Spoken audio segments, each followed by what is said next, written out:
കുടിക്കാൻ പൈപ്പിലും വെള്ളമില്ല, കുറെ കെറ്റിലും വെള്ളമില്ല. ചരിത്രത്തിൽ പലരും കിളികളെയും പ്രാവുകളെയും പറ്റി പറഞ്ഞിട്ടുണ്ടെങ്കിലും അതേ ഇനത്തിൽപ്പെട്ട കാക്കയെ പറ്റി ഒരുത്തനും ഒരു ചുക്കും എഴുതിയിട്ടില്ല. നെറികെട്ടവന്മാര്.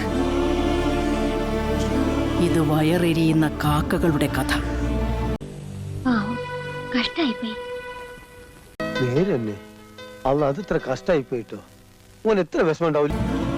കാലാകാലങ്ങളായി ചത്തു ജീവിക്കുന്നവരുടെ കഥ.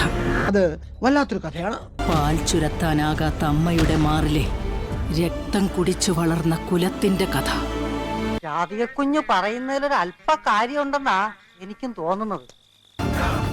ഒരു വിപ്ലവകാരി വന്ന് അവരുടെ ആ കുലത്തിന് മുഴുവൻ ധൈര്യം കൊടുത്തു.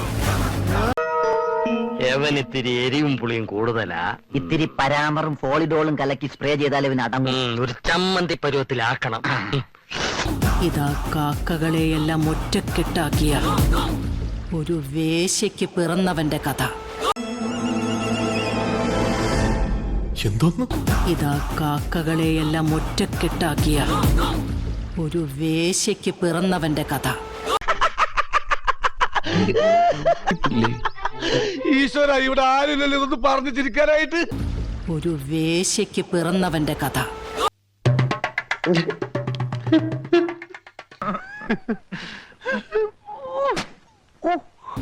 ഒരു വേശ്യയ്ക്ക് പിറന്നവന്റെ കഥ. എന്താ പേര്? ഒരു വേശ്യയ്ക്ക് പിറന്നവന്റെ കഥ.